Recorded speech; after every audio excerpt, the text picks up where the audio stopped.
Welcome back, students. Good morning to one and all. In class 6, we have started the unit 2nd, chemistry in our lives, the role of chemistry in our lives. We are discussing last classes chemistry and food. Today we are going to discuss from this topic food processing. So students, please take out your book. Others, those who don't have the book, please stay on video and watch the video carefully.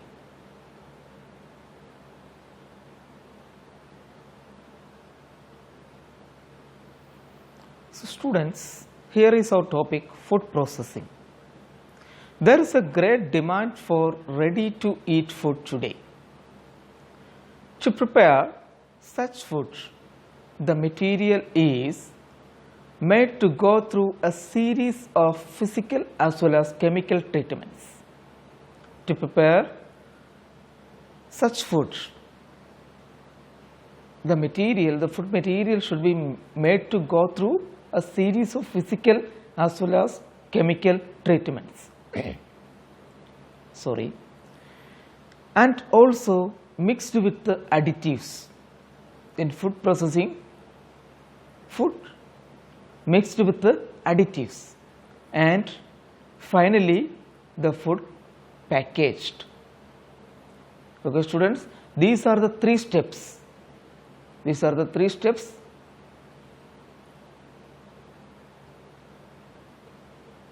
We are following in food processing.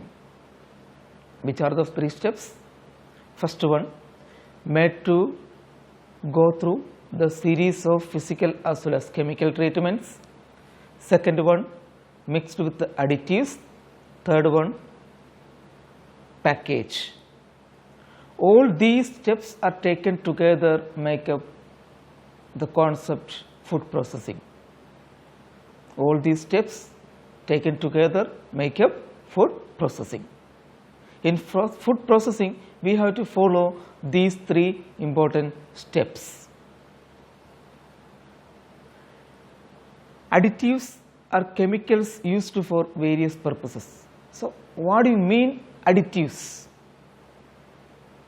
I told you in food processing we have to use additives. What are these additives? Additives are chemicals used for various purposes. Flavoring agents and preservatives are the two classes of additives. Flavoring agents, preservatives are the two important classes of additives.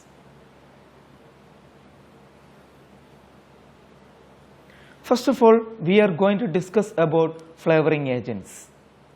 Salt, sweetness, citric acid, vinegar and alcohol are common flavoring agents. Salt, sweetness, citric acid, vinegar, alcohol. These are the common flavoring agents we are using as additives. Okay. Nowadays, the use of crude salt is avoided. The crude salt obtained from seawater is refined by a chemical process. A small amount of the chemical sodium iodide is mixed with it to form iodized table salt, which prevents diseases like goiter. Iodized salt. We have to ask, if we are going to buy salt, we have to ask whether the salt is iodized or not, because iodized salt, iodized table salt, that prevents the diseases like a goiter.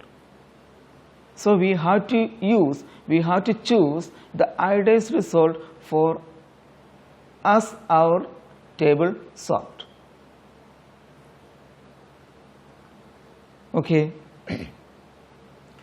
Sugar is obtained from sugarcane juice. Sugar is obtained from sugarcane juice, which is clarified by a chemical method. Sugar substitutes or artificial sweeteners like saccharin, aspartame and sucralose are all synthetic chemicals. Sugar substitute or artificial sweeteners, examples are saccharin, aspartame, sucralose. These are all synthetic chemicals.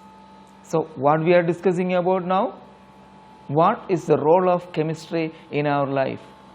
You see how much chemicals or how many chemicals we are using in our food processing.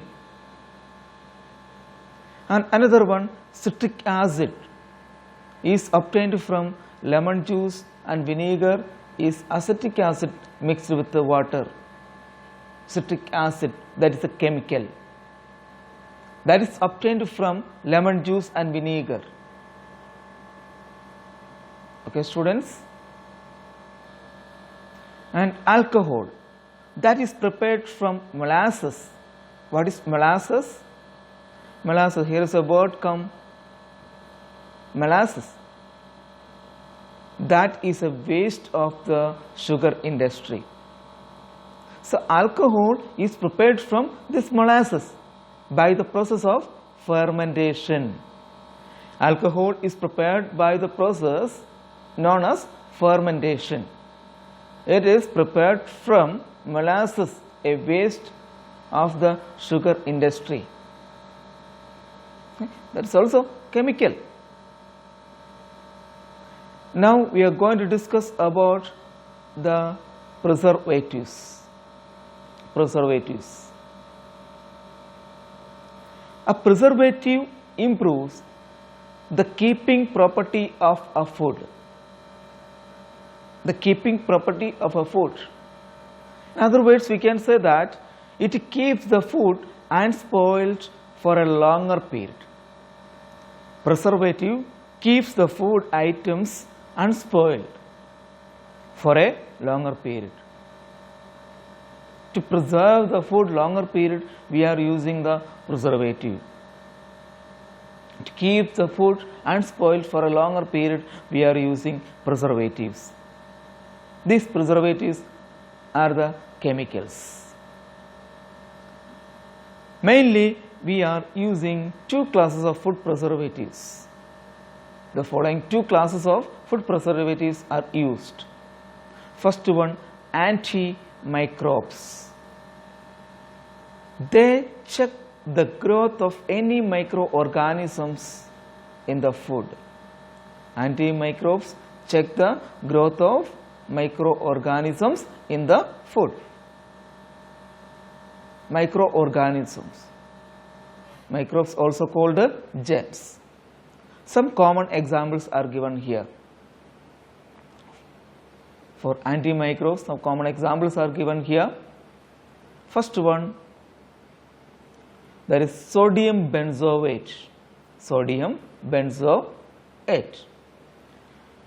For jams, pickles, sauce and fizzy drinks, usually we are using this chemical, this food preservative, sodium benzoate. Next one, sulfates and sulfur dioxide. That is for fruits. To unspoil the fruit items for a longer period, we are using sulfates and sulfur dioxide. Next one, sodium sorbate. Sodium sorbate. That we are going to use for cheese. To unspoil cheese, we are using sodium sorbate as a preservative. Next one, sodium nitrate and sodium nitrate for meat.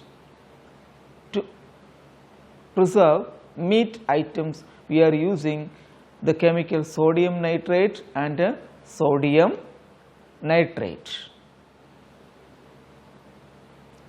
So next type of preservative is antioxidants. Antioxidants. They check the oxidation of the food. The use of antioxidants are, they check the oxidation of the food, that is the reaction of the food with oxygen.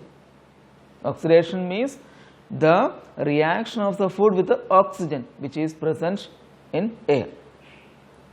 Ascorbic acid, that is vitamin C, and sodium ascorbate are common antioxidants generally used to preserve cheese. Ascorbic acid and sodium ascorbate.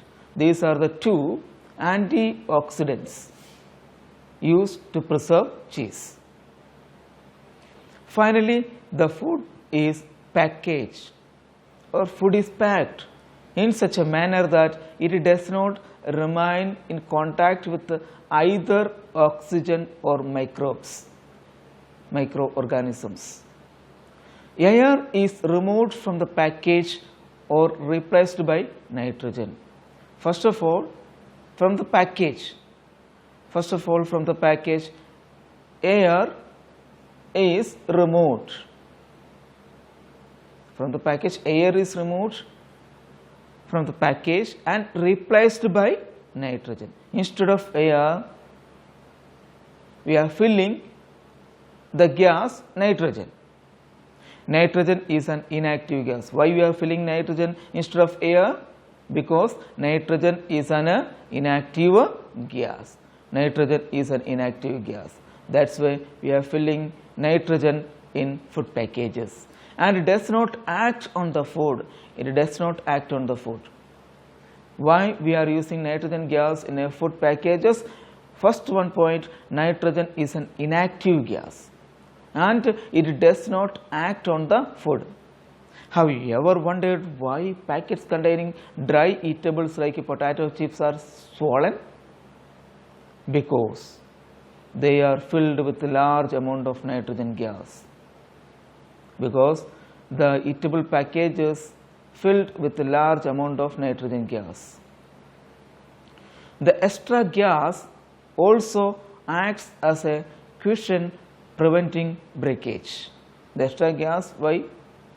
To prevent the breakage of the food items, extra nitrogen gas also we are using in the food packages. Okay. Now we are going to discuss about the point medicine, chemistry and medicine. So students, it's a time to wind up today's section. Okay.